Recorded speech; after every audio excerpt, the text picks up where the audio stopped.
नमस्कार दोस्तों, मेरा नाम है उत्कर्ष मिश्रा और आज हम लोग एक टॉपिक करने वाले हैं। इस टॉपिक का नाम है the Rowlatt act. Rowlatt act को समझने से पहले ही इस वीडियो के अंदर हम तीन चीज़ें डिस्कस करेंगे। पहला है रॉलेट एक्ट, दूसरा है जलियांवाला बाग इंसिडेंट, तीसरा है खिलाफत मूवमेंट।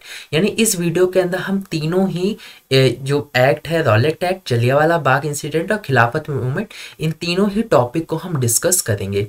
देखिए यहाँ पे जो आपको इमेज दी गई है इसको अभी नोट डाउन नहीं करना है।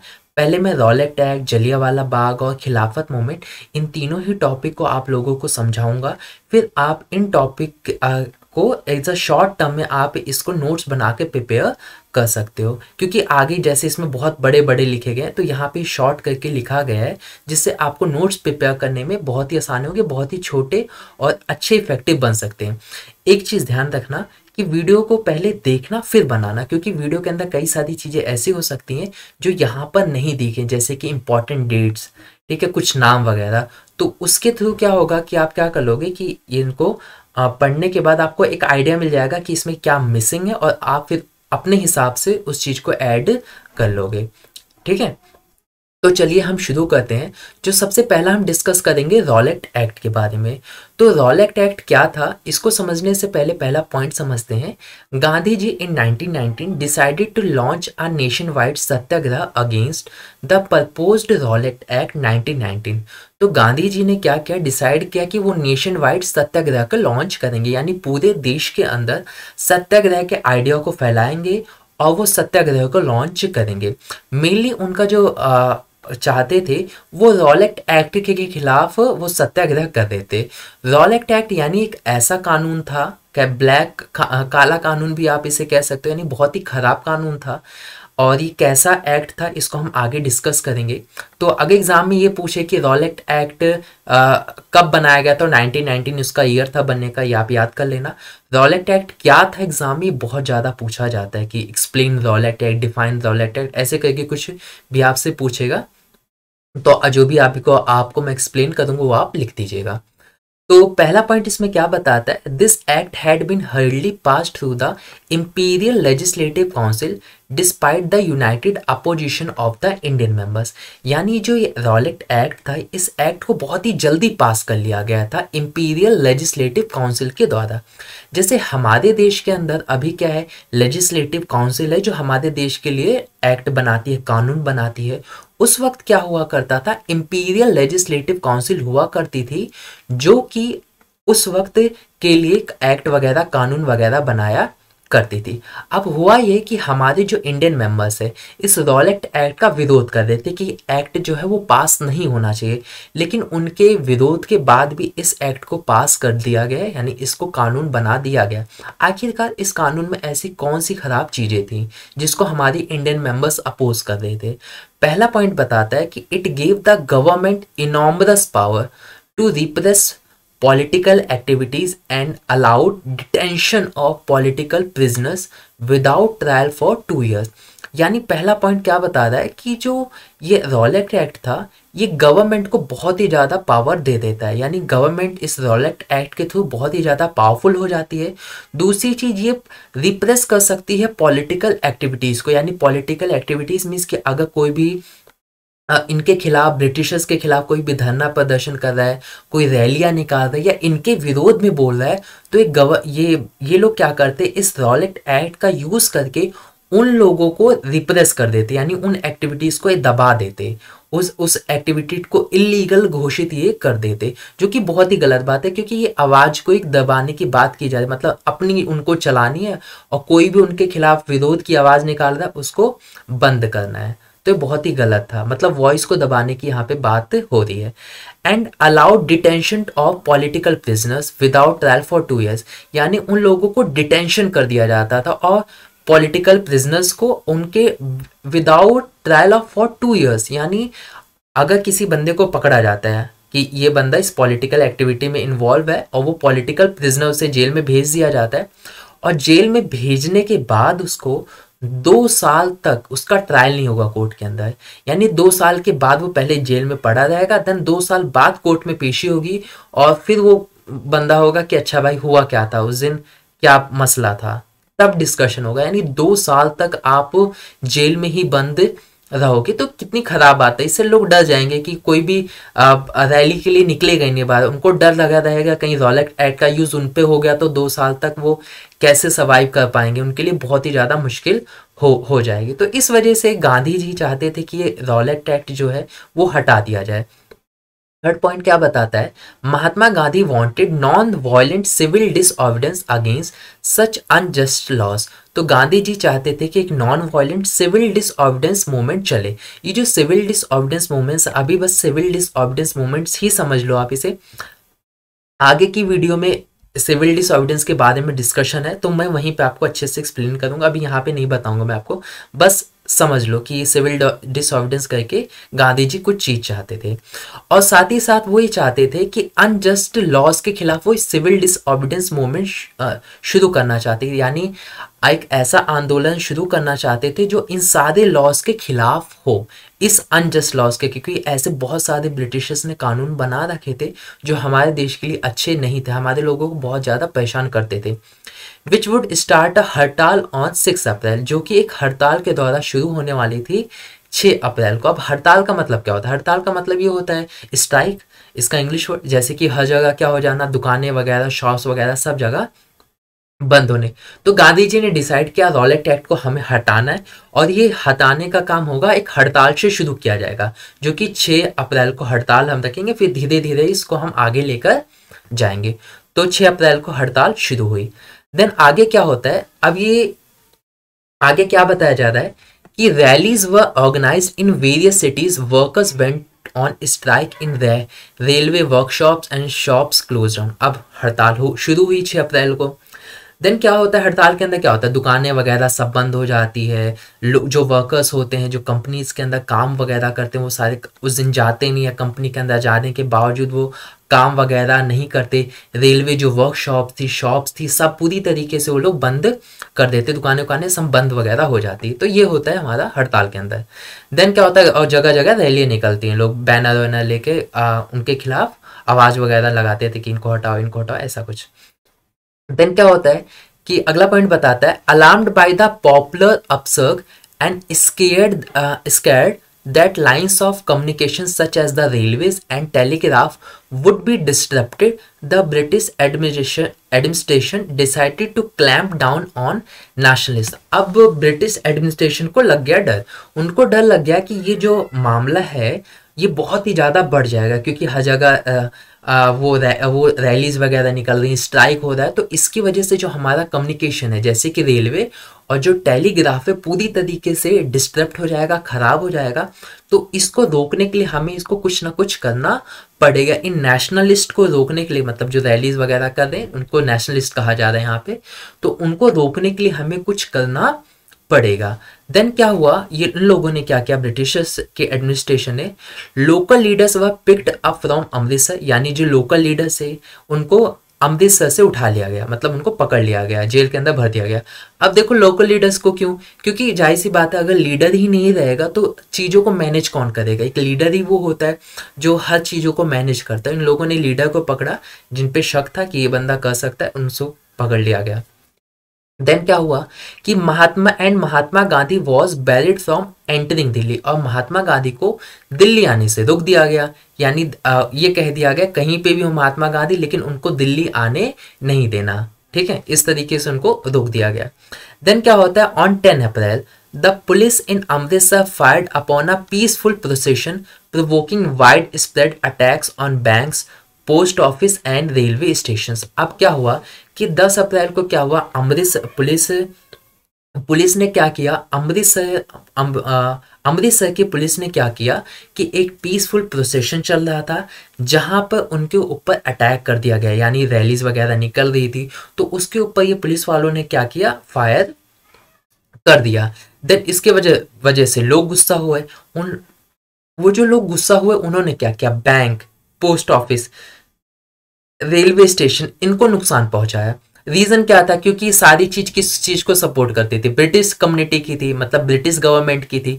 तो ये लोग बैंक पे टूट पड़े, पोस्ट ऑफिस, रेलवे स्टेशन, इन सबको नुकसान पहुंचाने लगे, और वहां पे जाके चेयर वगैरह जो भी हुड़दंग करना था ये लोग करने लगे। देन क्या हुआ, सिचुएशन खराब हुई, मार्शल लॉ इम्पोज कर दिया गया। मार्शल लॉ क्या है बताता हूँ। Martial law was impose and General Dyer took command, यानी मार्शल लॉ को इम्पोज कर दिया गया और जो जनरल डायर है उनको कमांड दी गई। अब ये मार्शल लॉ क्या मतलब होता है कि मार्शल लॉ एक ऐसा कानून होता है जिसके अंदर आप कोई भी ग्रुप एक्टिविटी नहीं कर सकते। इट मीन्स कि आप 4-5 लोग एक जगह इकट्ठे नहीं हो सकते और वो लोग बातचीत नहीं कर सकते। एक तरीके से जब मार्शल लॉ लगा दिया जाता है तो घर से कोई बाहर नहीं निकलता अनटिल अनलेस उनको कोई ज़रूरी काम ना हो। सब घर के अंदर पैक रहते हैं जब तक मार्शल लॉ हटाया वहां से नहीं जाता। अब मार्शल लॉ यहाँ पे लगा दिया गया, यानी कोई भी ग्रुप एक्टिविटी यहाँ पे बैन है। ग्रुप एक्टिविटी करना इलीगल है, यहाँ पे आप ऐसा नहीं कर सकते। अब जो जनरल डायर है इनकी एक इमेज है, मैं आपको ये दिखाना चाहूँगा। ये देख लो, ये जनरल डायर है, ठीक है, इनकी इमेज है। ये इन्हीं पर्सन को कमांड दी गई थी। देन क्या हुआ, अब इसी के साथ हमारा शुरू होता है जलियांवाला बाग का इंसिडेंट। अब यहाँ तक अगर मैं आप लोगों को बताऊं, यहाँ तक कहाँ ये गया, यहाँ तक 6 अप्रैल तक यहाँ पे रॉलेट एक्ट के बारे में जानकारी है, फिर थोड़ा हड़ताल वगैरह के बारे में जानकारी दी गई है। देन यहाँ से हमारा शुरू होता है ऑन 13 अप्रैल को जलियांवाला बाग इंसिडेंट, यानी जो दूसरा टॉपिक है। On 13 April the infamous Jallianwala Bagh incident took place, यानी सीक्वेंस वाइज ही हुआ था ये। 13 अप्रैल को क्या हुआ, जलियांवाला बाग का इंसिडेंट हुआ और ये हम सब जानते कि बहुत ही बुरा हुआ। ऐसा नहीं करना चाहिए था ब्रिटिशर्स को, लेकिन ये जनरल डायर पागल हो चुका था। On that day a large crowd of gathered in the enclosed ground of Jallianwala बाग।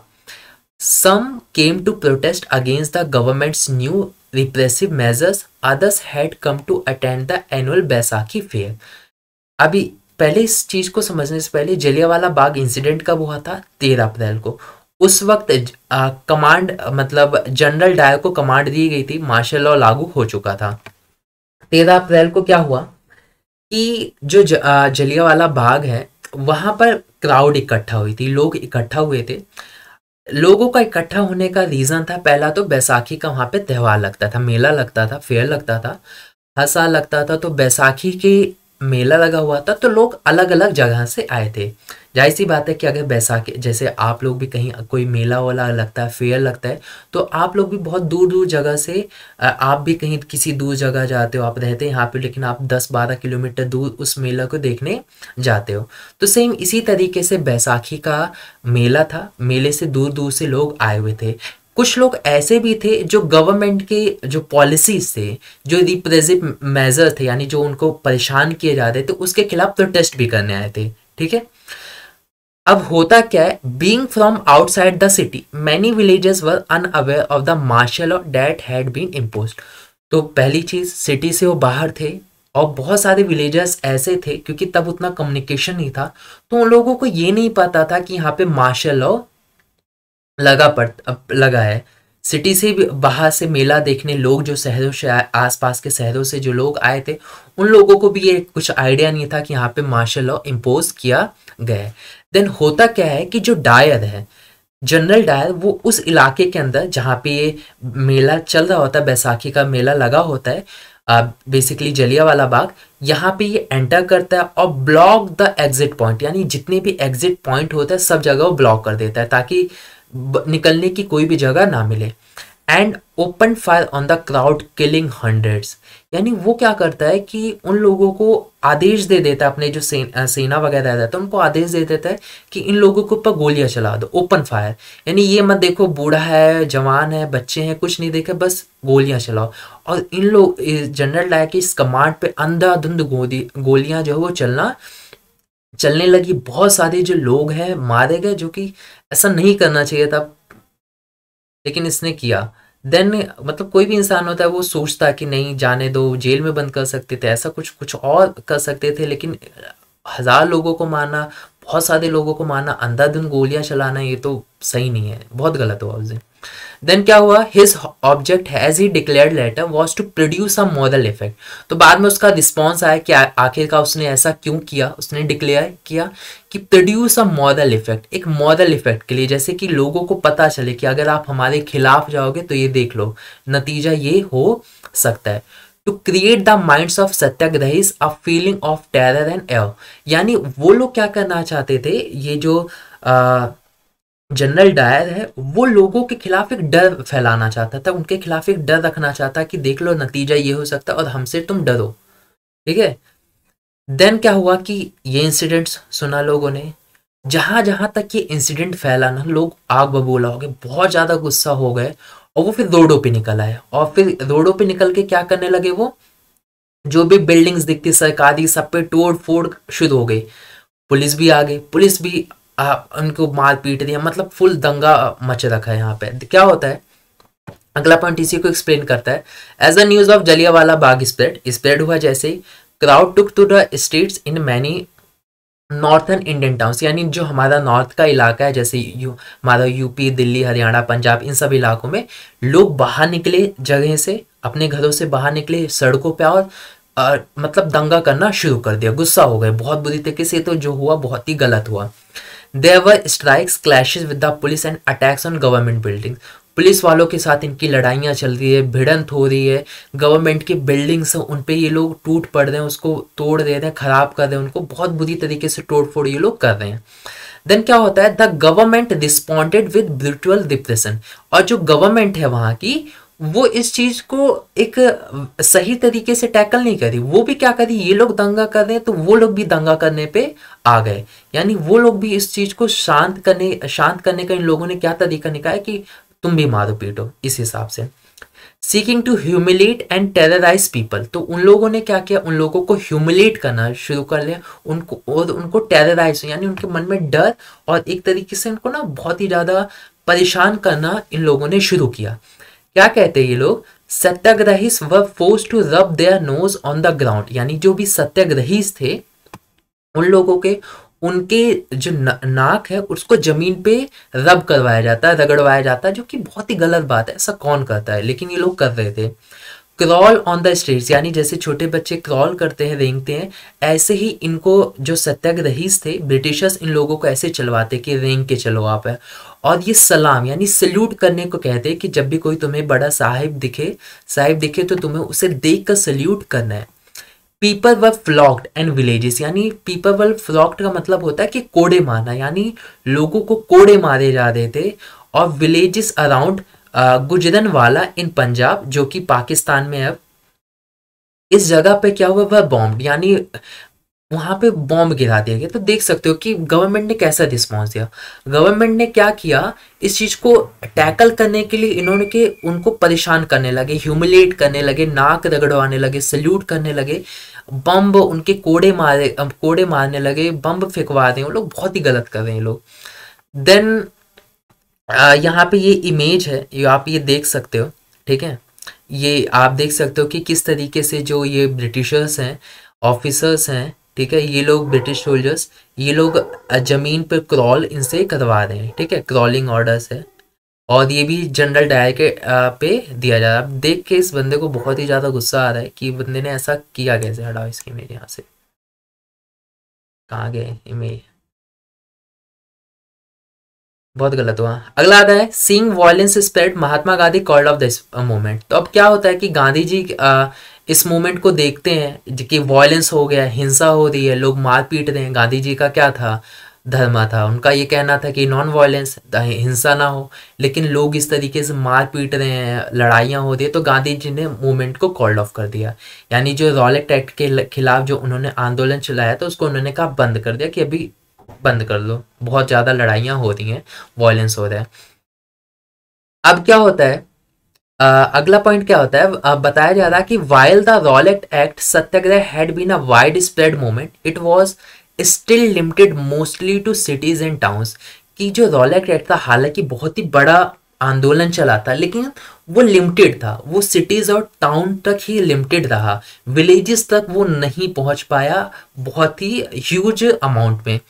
अब एग्जाम में ये पूछा जा सकता है, जैसे यहीं से क्वेश्चन बन जाता है कि रॉलेट एक्ट की क्या लिमिटेशंस थी। एग्जाम में पूछ लेगा कि रॉलेट एक्ट की क्या लिमिटेशन थे, तो आप पहला पॉइंट मेंशन कर देना कि रॉलेट एक्ट की लिमिटेशन ये थी कि ये ज़्यादातर लोगों तक पहुंच स्प्रेड हुआ था, लेकिन केवल सिटीज और टाउन तक ही स्प्रेड हो पाया था, और जगहों पर ये स्प्रेड नहीं हो पाया था, डीप तक नहीं जा पाया था। अगला आता है Mahatma Gandhi now felt the need to launch a more broad based movement in India. तो गांधी जी ने ये डिसाइड किया कि अब उनको फील हुआ कि अब इससे भी बड़ा हमें कुछ करना पड़ेगा, इससे भी बड़ा हमें आंदोलन लाना पड़ेगा। But he was certain that no such movement could be organized without bringing the Hindus and Muslim closer together। यानी इस मूवमेंट के अंदर भी रॉलेट एक्ट के अंदर क्या हुआ था कि हिंदू मुस्लिम साथ नहीं होते, मतलब यूनिफिकेशन नहीं हो पाए, यूनाइट वो लोग नहीं हो पाए थे, अलग अलग धर्म के लोग। तो गांधी जी का ये कहना था कि ये जब तक पॉसिबल नहीं हो पाएगा जब तक हिंदू और मुस्लिम, क्योंकि इन्हीं की तब पॉपुलेशन ज़्यादा थी, जब तक हिंदूज और मुस्लिम को साथ में नहीं लाया जाएगा तब तक एक बहुत ही बड़ा मूवमेंट क्रिएट कर पाना मुश्किल है। अब one way of doing this he felt was to take up the Khilafat issue. तो गांधी जी को एक आइडिया सूझा, उन्होंने कहा कि खिलाफत के इशू को उठाते हैं और जिससे कि क्या होगा, मुस्लिम्स हमारे साथ आ जाएंगे और जिसकी वजह से हिंदू और मुस्लिम फिर साथ में मिलकर लड़ेंगे इन ब्रिटिशर्स के खिलाफ। अब ये जो खिलाफत इशू है इसी के साथ शुरू होता है। और खिलाफत इशू में वैसे ज़्यादा कुछ एक्सप्लेन करने लायक है नहीं, लेकिन तभी मैं आपको करूँगा। क्या बताता है कि the first world war had ended with the defeat of Ottoman Turkey. First world war खत्म होता है, वो ऑटोमन टर्की की हार हो जाती है, यानी ऑटोमन टर्की की हार होती है, फर्स्ट वर्ल्ड वॉर हमारा खत्म हो जाता है। And there were rumours that a harsh peace treaty was going to be impose on the Ottoman emperor. तो ये ऐसा अफवाह फैल गई थी कि जो ऑटोमन एम्परर है उसके ऊपर एक हार्श पीस ट्रीटी अप्लाई होने वाली, यानी तुमने वॉर करवाया है, जैसे हार्श पीस ट्रीटी में यही होता है कि तुम्हारी वजह से जो हार जाता है तो जो हारने वाला पक्ष होता है उसके ऊपर इम्पोज किया जाता है कि तुम्हारी वजह से जो नुकसान वगैरह हुआ है वॉर के अंदर इसकी भरपाई अब तुम करोगे। तो यही रूमर फैल गया था कि ऑटोमन जो एम्परर है उसके ऊपर हार्श पीस ट्रीटी लागू होने वाली है। The spiritual head of Islamic world the Khalifa. तो इनका जो स्पिरिचुअल हेड था इस्लामिक वर्ल्ड का, उसको खलीफा के नाम से जानते हैं ना। जैसे हम सबका अलग अलग होते हैं ना स्पिरिचुअल गुरु, तो उनके स्पिरिचुअल हेड खलीफा थे जो कि इस्लामिक वर्ल्ड के थे, मतलब इस्लामिक वर्ल्ड के खलीफा थे। देन क्या हुआ, to defend the Khalifa's temporal powers a Khilafat committee was formed in Bombay in March 1919। Then क्या हुआ कि जो खिलाफा की जो टेम्परल पावर्स को डिफेंड करने के लिए, उनको प्रोटेक्ट करने के लिए, उनको बचाने के लिए इंडिया के अंदर खिलाफत कमेटी फॉर्म की गई और ये बॉम्बे के अंदर फॉर्म की गई थी मार्च 1919 में। तो एग्जाम में पूछ लेगा कि खिलाफत कमेटी कब फॉर्म की गई थी, तो बॉम्बे के अंदर की गई थी 1919 के अंदर। डेट पूछे या जगह पूछे तो आप दोनों के लिए तैयार हो, ये लिख देना। अगला पॉइंट आता है young generation of Muslim leaders like brothers Mohammad Ali और शौकत अली। पहले इनकी फोटो दिखाता हूँ, मोहम्मद अली और शौकत अली। अब आप को रिकॉग्नाइज करना है, या आपके ऊपर मैं छोड़ रहा हूँ, ठीक है, कि आप गेस करो मोहम्मद अली कौन है और शौकत अली कौन है। आपके ऊपर जिम्मेदारी है दोनों भाइयों को पहचानो कि मोहम्मद अली और शौकत अली इन दोनों में से कौन है, ठीक है। तो ये यंग जनरेशन थी मुस्लिम लीडर्स की, उनका नाम था मोहम्मद अली और शौकत अली, यानी दो लीडर्स थे मुस्लिम लीडर मोहम्मद अली और Shaukat Ali. Began discussing with Mahatma Gandhi about the possibility of a united mass action on the issue. तो ये लोग महात्मा गांधी से बात करते हैं, मोहम्मद अली और शौकत अली की जो मतलब कि जो वहाँ पे चल रहा है टर्की में, ऑटोमन टर्की के अंदर, उसके लिए कुछ हमें आवाज़ उठानी चाहिए। तो ये लोग महात्मा गांधी से बात करते हैं कि क्यों ना हम अगर यहाँ से आवाज़ उठेगी तो कहीं ना कहीं कुछ ना कुछ इम्पैक्ट तो पड़ेगा ही पड़ेगा। देन क्या हुआ, Gandhi ji saw this an opportunity. Gandhi ji ने कहा तो बहुत ही अच्छी अपॉर्चुनिटी, इस अपॉर्चुनिटी क्यों समझते हैं, to bring Muslim under the umbrella of a unified national movement.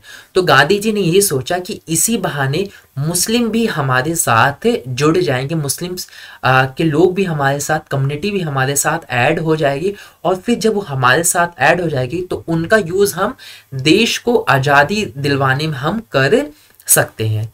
Umbrella वाला यूनिफाइड नेशन कि इससे एक ही छतरी के नीचे हम आ जाएंगे, क्योंकि दोनों का पर्पस एक हो जाएगा कि क्योंकि खिलाफ हमें ब्रिटिशर्स से ही लड़ना है, तो हम उनकी मदद करेंगे, वो हमारी मदद करेंगे, ऐसा। At the Kolkata session of the Congress, यानी कोलकाता सेशन कांग्रेस में हुआ था जो कि सितंबर 1920 को किया गया था। He convinced other leaders to the need to start a non cooperation movement, जो कि नेक्स्ट वीडियो में हम पढ़ेंगे। तो कोलकाता के अंदर सेशन बुलाया गया था जो कि 19 सितंबर 1920 को हुआ था। देन उसमें गांधी जी ने कन्विंस किया कि देखो भाई, हमें नॉन कॉपरेशन और साथ ही साथ खिलाफत के इशू को, दोनों को हमें एक साथ लेकर चलना है, यानी नॉन कॉपरेशन को भी हमें लेकर चलना है और खिलाफत के मूवमेंट को भी लेकर चलना है, और इन दोनों के ही मुद्दे से हम स्वराज लेकर आएंगे। Non cooperation movement in support of Khilafat as well as for swaraj, यानी नॉन कॉपरेशन के अंदर ही हम खिलाफत के इशू को लेकर चलेंगे और स्वराज के इशू को लेकर चलेंगे, यानी एक ऐसा मूवमेंट जिसमें खिलाफत और स्वराज दोनों की ही बात की जाएगी। स्वराज मीन्स देश की इंडिपेंडेंस, देश की आज़ादी। और ये ले मोहम्मद अली और शौकत अली। हाँ, वीडियो हमारी यहीं पे ख़त्म हो जाती है और कुछ समझाने के लिए नहीं है। तो दरअसल आप इससे क्या समझ सकते हो, इसमें ये समझ सकते हो कि किस तरीके से हम लोगों ने क्या किया था कि यूनिफिकेशन किया जा रहा था, अलग अलग कम्युनिटी के लोगों को जोड़ा जा रहा था। आगे हम पढ़ेंगे तो और भी चीज़ें हम समझेंगे आगे के टॉपिक्स में। अभी तक इसके अंदर यही इतना है, एग्जाम में ये पूछा जाता है। अब ये यहाँ से नोट कर लेना, रॉलेट एक्ट, जलियांवाला और खिलाफत मूवमेंट, और जो पॉइंट मिसिंग है यहाँ पे, जैसे डेट्स मिसिंग है, जो भी कुछ आपको लगता है वो मिसिंग है, आप इसके अंदर इस पॉइंट्स के अंदर ऐड कर लीजिएगा। उसको इतना लिखने की ज़रूरत नहीं है, इतना लिख दोगे आपके लिए सफिशेंट है। इतना सब लिखोगे तो पूरी आपकी पे बहुत ज़्यादा भर जाएगा, तो ऐसा ना करिएगा। आपको लगता है तो लिख सकते हो, नो इशू, ठीक है। बाकी वीडियो कैसी लगी है कमेंट करके आप मुझे ज़रूर बताइएगा, और तब तक के लिए आप लोग अपना ख्याल रखिए।